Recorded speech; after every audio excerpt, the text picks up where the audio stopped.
Estamos con Gabriel Ventasgal, que está en Israel, que es periodista, entre otras cosas. ¿Qué tal? ¿Cómo andás, Gabriel?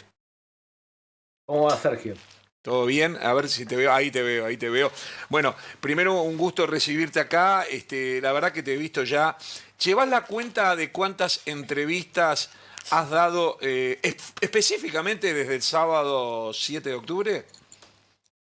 Unas 250. Te iba a decir, 250. decenas, te iba a decir. Seguro, decenas. porque Me creo quedo que acá no hay nadie que no lo haya visto en algún canal de cualquier parte del mundo. Y otra pregunta, ya aprovecho esto en lo personal. ¿Das solo entrevistas en español o también en inglés, por ejemplo? Pregunto. No, en español. En español, En español. todas en español.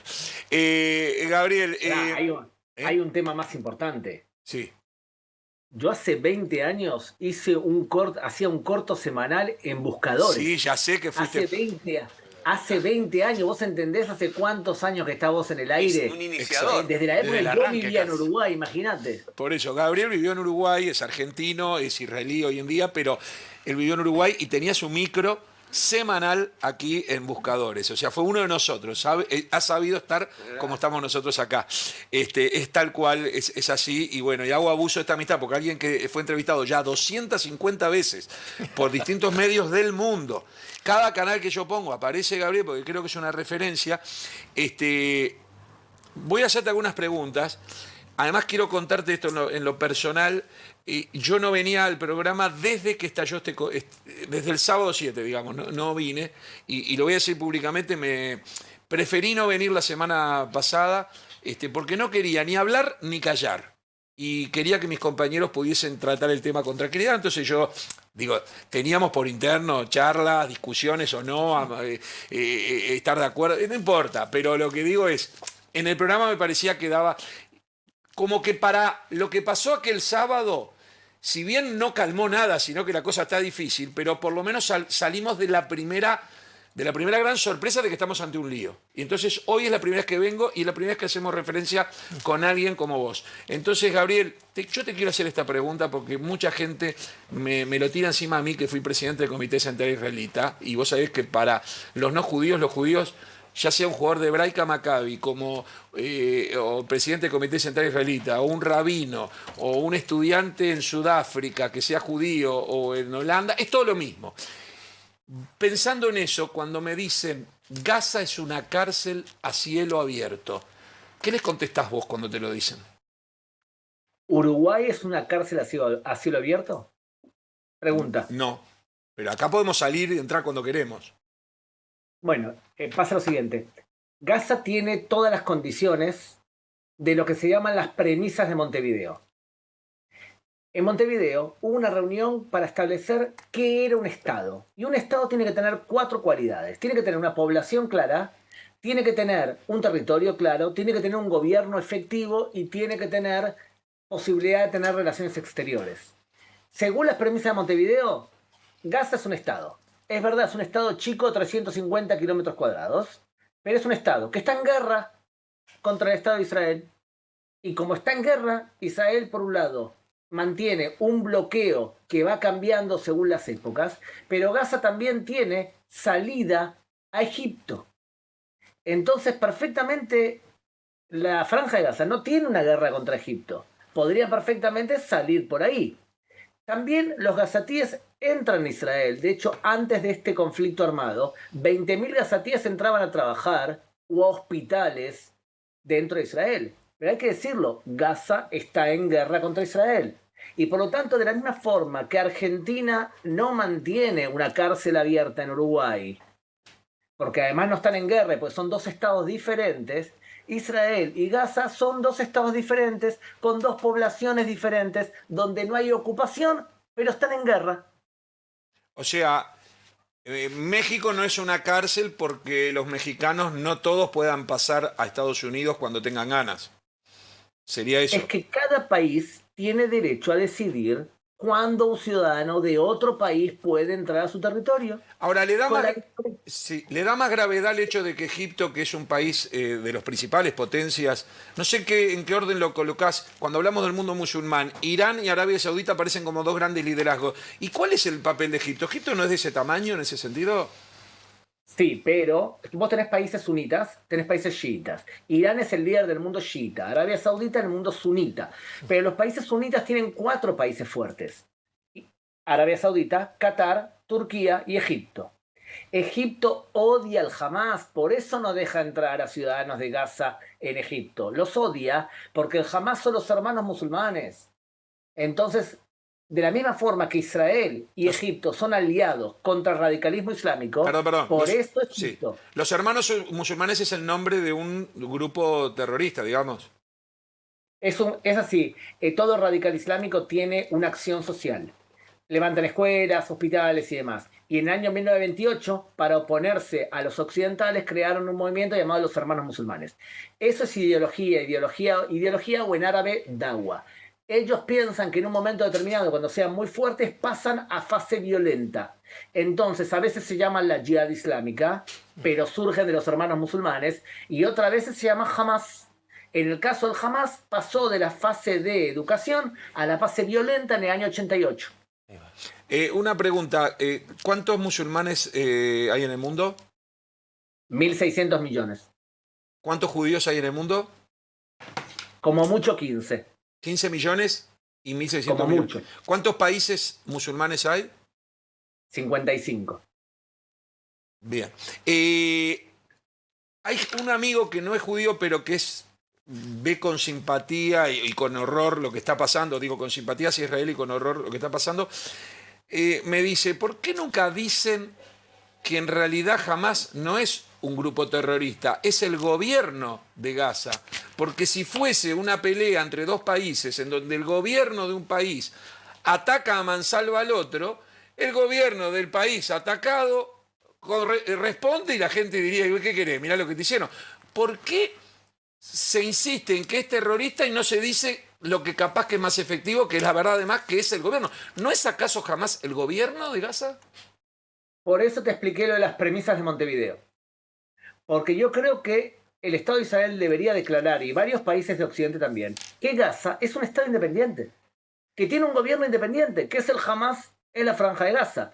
¿Por qué no lo declara todo el mundo si cumple con todas las premisas de Montevideo?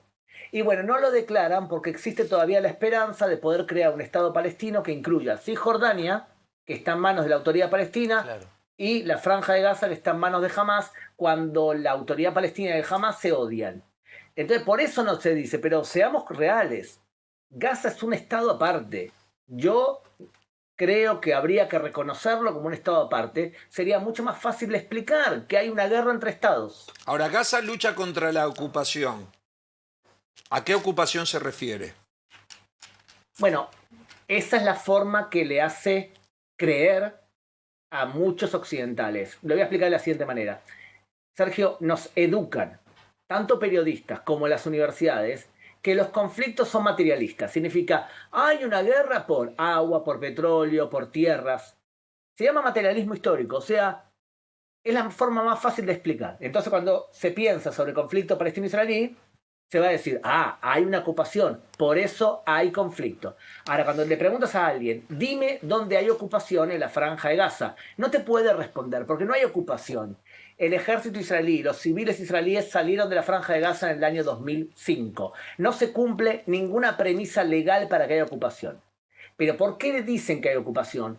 Porque muchos en América Latina traducimos un conflicto que se habla de otro idioma al idioma que nos queda cómodo. O sea, como nosotros somos materialistas, pensamos que todos son materialistas. Como yo soy bueno, pensamos que todos son buenos. Como yo soy laico, pensamos que todos son laicos. Se llama síndrome del espejo. Lamentablemente, el conflicto palestino-israelí, y especialmente el conflicto entre Hamas e Israel, es un conflicto religioso.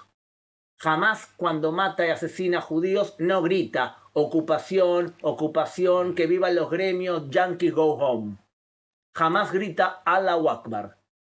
Y Hamas considera que ningún Estado judío ni cristiano tiene derecho a existir en tierra santa islámica. Y por lo tanto se opone a cualquier frontera. ¿Qué quiere decir lo que dijiste, Allahu Akbar? ¿Cómo es?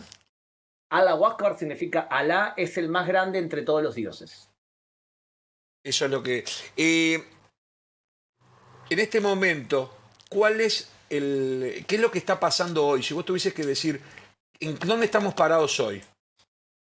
Mira, es así. tenemos el 7 de octubre, día del ataque. Primera fase, ataca al Hamas y triunfa. O sea, logra un efecto propagandístico indiscutible y muestra una negligencia en el sistema de seguridad de Israel. Estamos de acuerdo, ¿verdad? Sí. Todavía no se sabe por qué ocurrió, se va a investigar después. Yo puedo suponer varias razones, pero si quieres te lo digo después. Entonces, primera etapa, Hamas ataca. 2000 por lo menos infiltrados entran y asesinan a las personas que ustedes ya saben. El ejército intenta recuperar el dominio de esa situación y rastrillea. O sea, intenta buscar todos los que se infiltraron. Esa fue la primera etapa. A la vez, Hamas disparaba 5000 cohetes para hacer creer al gobierno de Israel que era un ataque como los anteriores. Segunda reacción, Israel reacciona atacando por aire objetivos de Hamas e intentando asesinar a los líderes del Hamas. Y esa es la etapa que estamos ahora. Y Hamas dispara cada tanto cohetes. ¿Pero por La qué? tercera etapa, Pero hay gente que dice que se dispara indiscriminadamente. un segundito, la tercera etapa va a ser la invasión terrestre. Que todavía no se llegó, ahora vamos a llegar, dale. Pero no sé. No se llegó. No se, Hay gente que dice sí. que se dispara indiscriminadamente. Este argumento tiene un problema lógico, de lógica pura. Yo te quiero hacer una pregunta. Según lo que sabes y según lo que sabe tu panel, ¿Israel tiene la capacidad técnica para borrar del mapa Gaza? Supongo que sí. ¿Qué opinan los demás que están ahí? También. Yo Bueno, también. se nos ha siempre informado que sí. Más o menos se calcula que tiene por lo menos 300 bombas nucleares, según la prensa extranjera. ¿Estamos de acuerdo? O sea que tiene la capacidad, Sí. pero no tiene el deseo. O sea, lo importante es intentar salvar las vidas de la máxima cantidad de civiles inocentes, y por eso Israel le está diciendo a la población: váyanse al sur de la franja de Gaza, más al sur del río Gaza. Así ustedes no mueren, y en el camino el Hamas les saca las llaves de los autos y le dice: aquel que se va de la franja de Gaza es un traidor a la patria y por lo tanto ajustaremos cuentas con él. Entonces el pueblo civil queda en el medio de un combate, a veces. Muchos ya se fueron, aproximadamente 700.000 gazatíes de la ciudad de Gaza City se fueron hacia el sur. Ahora, dijimos que Israel tiene la capacidad técnica para poder hacer destrozos y no quiere, sino que le avisa a la población. Veamos al revés. ¿El Hamas tiene la intención de erradicar de la faz de la tierra a todos los judíos del mundo? La respuesta es sí, lo dicen. ¿Tiene los medios para hacerlo? Por suerte no, pero el 7 de octubre contó con unas horas para disfrutar de medios y cuando pudo lo hizo. En resumen, Hamas tiene la intención y no cuenta con los medios, por suerte. Israel tiene los medios y no quiere. Por lo tanto, decir que Israel hace un genocidio o asesina gente indiscriminadamente tiene un error fáctico de lógica, ¿eh? ¿Cuántos rehenes hay en este momento? Se calcula que 199 que están en manos de Hamas. ¿Cómo se recuperan? No sé, Sergio, pero va a ser difícil porque muchos de ellos están en manos de la Yihad Islámica y no solamente Hamas. Muchos de ellos están bajo tierra. Muchos de ellos van a ser utilizados como escudos humanos adrede por el Hamas. Yo estoy seguro que ya ejecutaron a una cantidad. Estamos viendo una rehén en este momento, que la publicó el propio Hamas. Tal cual. Y este video no es de ahora, es de hace 4 días. Sí. Pero lo difundieron ayer. ¿Vale? Estoy seguro que Hamas ejecutó gente y no lo ha difundido todavía porque ocurrió algo que no se esperaban.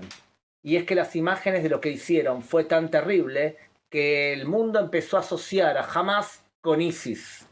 Porque hicieron lo mismo. Y por lo tanto, yo he escuchado varios informes de dirigentes de Hamas en el extranjero, en Qatar y demás, que le piden al Hamas de Gaza que liberen ancianos y niños porque el daño que le han hecho a la imagen palestina es enorme e intentan retocarlo. No sé si lo van a ejecutar. Digamos que Gaza es más o menos del tamaño de la ciudad de Montevideo. Sería cuando le tiran panfletos para decirles que se vayan, es como que tires panfletos en Carrasco, Malvin y Positos y le digan: avisamos que ahí están escondidos los terroristas y los vamos a bombardear. Váyanse al cerro al Prado, a La Teja, váyanse al otro lado porque ahí vamos a bombardear. ¿Qué pasa cuando los habitantes de Pocitos, Mirá, Carrasco es más y lejos, Sí.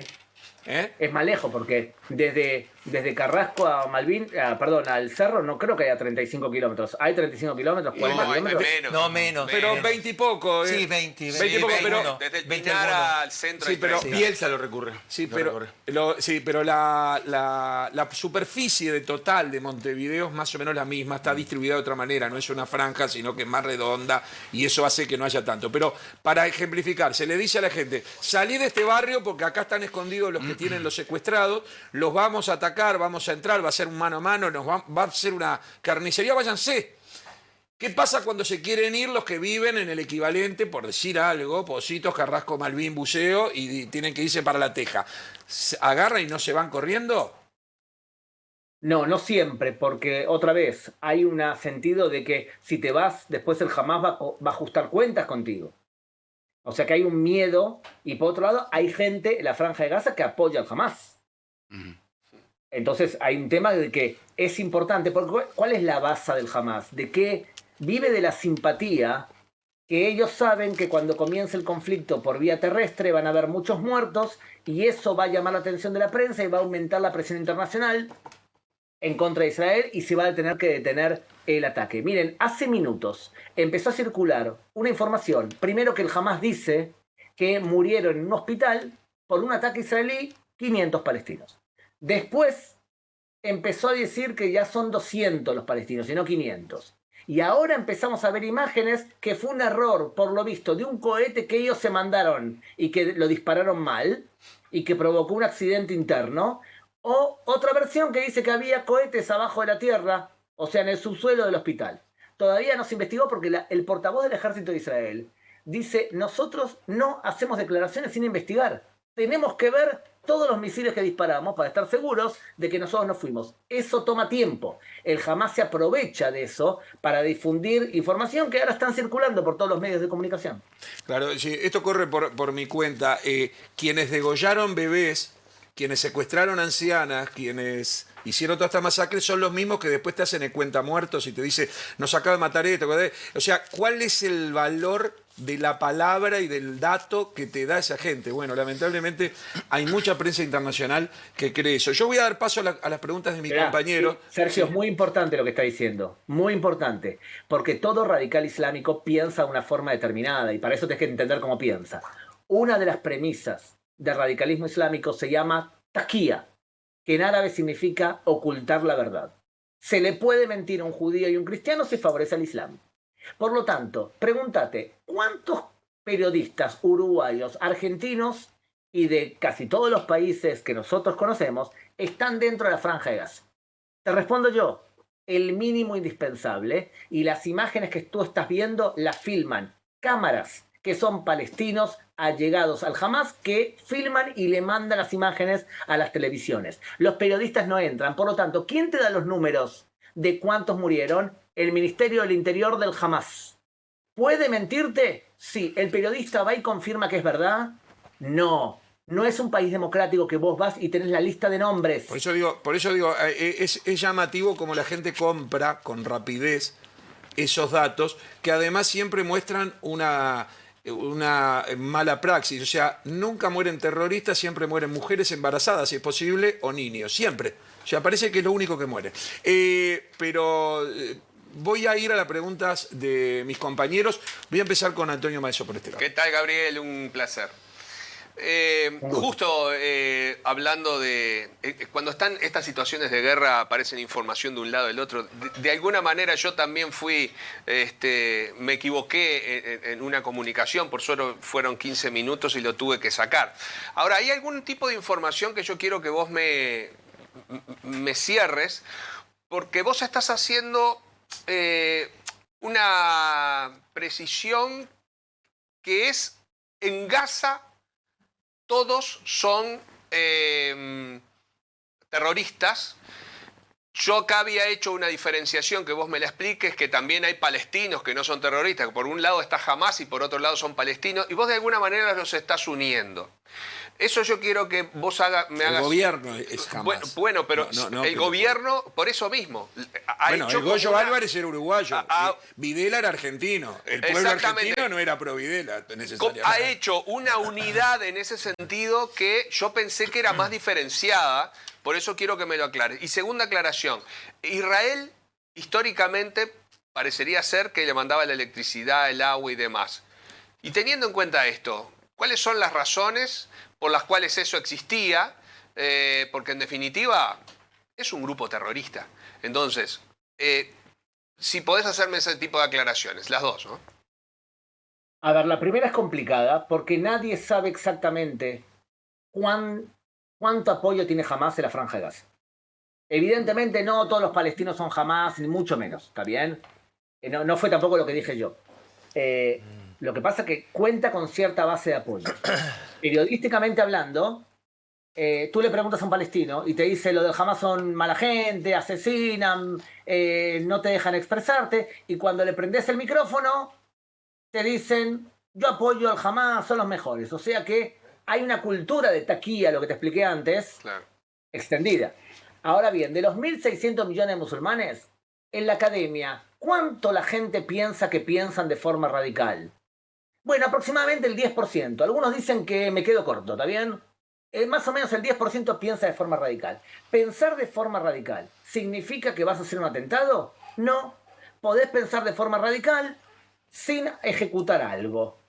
¿Cuánto se ejecuta en una acción bélica? Bueno, el 0.08. Lo que te quiero decir con esto es que la minoría del Islam ejecuta acciones bélicas, la minoría ejecuta acciones bélicas y la minoría piensa de forma radical. Ahora bien, si vos tenés 25 horas, como hago yo cuando trabajo, por ejemplo, con servicios de inteligencia o policías, les explico cómo piensa un radical islámico.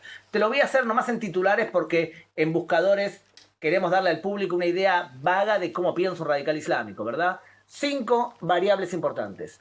Un radical islámico piensa que toda la cultura occidental es jahiliya, es infección de Occidente. Por lo tanto, el hecho de que haya hombres y mujeres en un mismo lugar, el hecho de que haya democracia, eso es jahiliya. El Islam radical está en contra de la jahiliya, de la cultura occidental. Primer paso. Segundo, consideran que todo lo que hizo Mahoma es perfecto, todo lo que dijo y todo lo que hizo. Y por lo tanto, imitan el comportamiento de Mahoma. En el año 629, Mahoma decapitó a 1000 judíos en el oasis de Keibar y hoy decapitan a bebés. Tercer variable, dividen el mundo entre lo que es Islam y lo que algún día será Islam. Uruguay algún día será Islam según un radical islámico. Cuarto, consideran que no hay valores absolutos, sino que se puede mentir a un cristiano o un judío, pero no se puede mentir dentro del Islam. Se puede robar a un cristiano o a un judío y no se puede robar dentro del Islam, te cortan la mano. Última variable, consideran que el judío y el cristiano es dhimmi, ciudadano de segunda, puede vivir bajo el Islam, pero tiene que pagar un impuesto por cabeza conocido como jizya. Ahí te acabo de dar 5 variables. Por lo tanto, a tu pregunta, yo tendría que pararme en la puerta de la Franja de Gaza y preguntarle a cada uno de los 2 millones de las 5 variables, ¿cuál compras? Y esperar que me digan la verdad. Y ahí te podría responder cuántos en la Franja de Gaza son radicales y cuántos no. Bien. Voy con Iván Solarich. Gabriel, un par de consultas, si puedo, rápidas. Una, ¿leíste la carta de Drexler, El péndulo del terror? ¿Pudiste leerla? No. No. Quería saber si la habías leído de Jorge Drexler, una carta que difundió en Instagram, en muchos lugares, que a mí me parece muy interesante su punto de vista, simplemente para ver qué pensabas al respecto. Lo otro, he buscado por varias fuentes y corroborame si es así y no es capciosa la pregunta en lo más mínimo. Yo pregunto y pienso directo en el error o el acierto. Desde el 88, desde la primera intifada, se habla de 13.400 muertos entre israelíes y palestinos, digamos, desde la primera intifada. Y los 2 datos que pude hurgar coincidían en que el 87% de las víctimas eran palestinos. Si esto es así, ¿cuál puede ser una explicación, digamos, lógica que no sea prima facie y uno dice, bueno, tal cosa? Digo, tú que sos un conocedor del tema. Varias cosas. Igual me quedé debiéndole a Andrés una segunda pregunta porque me embalé. Antonio, sí. Antonio. Lo dejé correr perdón. porque dije... No me di cuenta, perdón. Sí, perdón. Le debía una y después No. volví a esto. Es así. Agua, Israel le da el 10% del agua a la Franja de Gaza. El resto la producen ellos, pero el agua es de muy mala calidad. La electricidad, 25% se la da a Israel. Le deben a Israel 500 millones de dólares que no se las pagan. Cada tanto, Israel le perdona a la Franja de Gaza las deudas que tienen. El 50% lo fabrican ellos mismos, comprando querosén, y el 25% los palestinos están hartos de que no les den electricidad, entonces se las arreglaron con paneles solares, se compraron todo tipo de, ¿cómo se llama?, generadores y demás. Entonces, Israel, por un rato te das cuenta que no dependen totalmente de Israel, ni mucho menos. Una de las cosas que hizo Biden fue pedirle a Israel que le dé electricidad y agua al sur.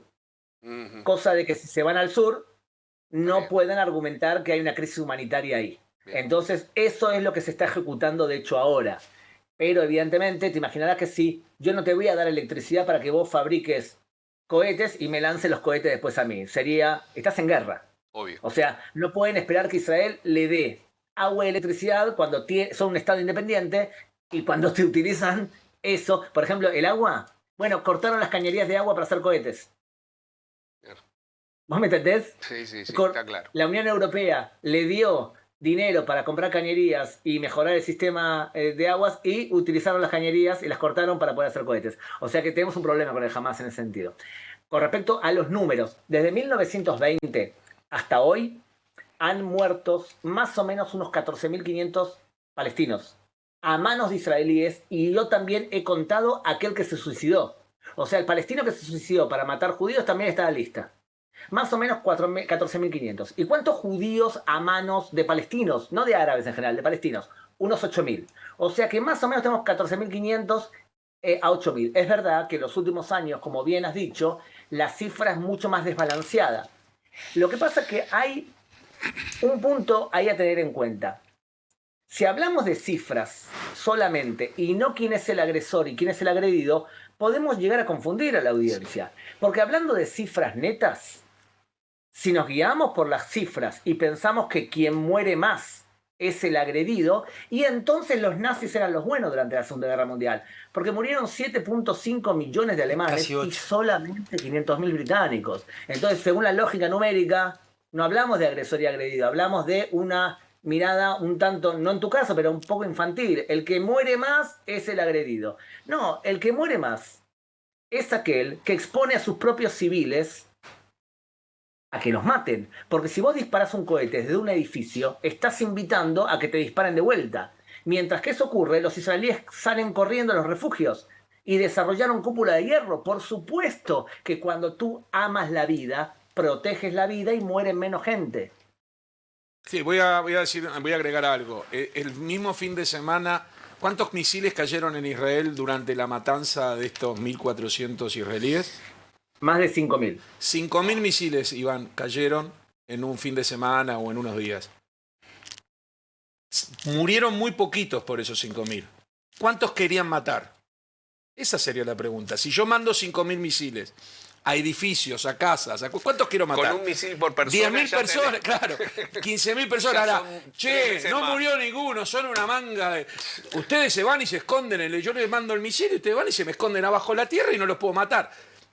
Las cifras pueden llegar a ser engañosas, pero es cierto que se maneja como un dato para justificar. Lo busqué, sí, no, el dato es correcto y se usa para estigmatizar al que, ¿entendés? Porque como él decía, los suicidas están dentro de los muertos que vos manejás. Y el que se esconde y no murió, salí que te tenemos que matar, así te podemos decir que va pareja la cosa. Una última pregunta. ¿Sabés cuál es la cifra que de verdad es importante? Es la cifra entre relación entre hombres armados, claro, o sea, militares y civiles. Claro. Por ejemplo, en Irak, la relación fue alrededor de 15 contra 1. 15 inocentes con un militar. La cifra de Israel en las últimas 3 contiendas militares es 1-1. Significa un militar y un civil. Eso lo podés dominar cuando disparás desde el aire. Porque podés abortar O sea, vos muerte de decís inocente. que en Gaza muere un civil por cada terrorista que matan. En las últimas 3 operaciones militares, esa fue uno la y cifra. uno. En el Porque caso, sabemos los nombres también. ¿cuántos muertos hasta ahora en este sábado pasado? ¿Cuántos fueron Es que militares? todavía es temprano. porque No, de Israel, sabes- digo, de los muertos de Israel, 2.400. A ver, todos los que estaban ahí Eran civiles. Claro. eran civiles, algunos que estaban en servicio militar, pero no estaban. Pero y ponele además, que algunos, de algunos 1.400 que habría estaban en base- 200 soldados, digamos, o policías, Claro. y 1.200 claro. civiles. Claro. 6 a Y 1. además la Bien. diferencia es la intencionalidad. A ver, terrorismo, técnicamente hablando, es asesinar a un civil adrede para conseguir objetivos políticos. Eso es terrorismo. Asesinar a un militar adrede para conseguir objetivos políticos es la guerrilla. Y asesinar a un civil adrede para conseguir dinero es la mafia. Entonces, jamás hace terrorismo sin ninguna duda. La pregunta es si hay intencionalidad. Bien. Y volvemos al mismo tema. Si Israel Permiso. tendría la intencionalidad Sí. y no quedaría ningún Me palestino. queda muy poco tiempo y no lo dejé a Tomás, disculpame, Iván. No, Tomás, por favor. ¿alguna reflexión No. y alguna pregunta? Tomás no. Friedman es especialista en información internacional de muchísimos años, de larga experiencia, por eso lo dejé para el final, porque... No, Gabriel, gracias por tu exposición que fue muy clara para todos los televidentes. Mañana hay una visita histórica a Medio Oriente de Biden y del canciller alemán. Después se van a Jordania para hablar con la autoridad palestina. Hoy dice el Departamento de Estado de los Estados Unidos la anunciada incursión terrestre a Gaza quizás tendrá otra forma, otra alternativa. Mientras que también, tú lo dijiste, y Estados Unidos le exige, y la Unión Europea, a Israel y a Egipto, abran un corredor humanitario para que entre la ayuda. ¿Cómo ves esta presencia de Biden? Principalmente para evitar que se meta la guerra Hezbollah e Irán. Están transmitiéndole primero eso. Segundo, quiere asegurarse que Israel realmente proteja a los civiles que se van al sur. No te extrañe que en las próximas horas Israel anuncie que pone un hospital de campaña al lado de la frontera con la Franja de Gaza para atender a heridos inocentes que se escaparon del Hamas. Todo eso para asegurar que él tampoco, Biden, no tenga críticas dentro de su propio partido. Y para terminar, Biden viene de un fracaso al haberse retirado de Afganistán. Viene del fracaso de haber impedido la guerra en Ucrania.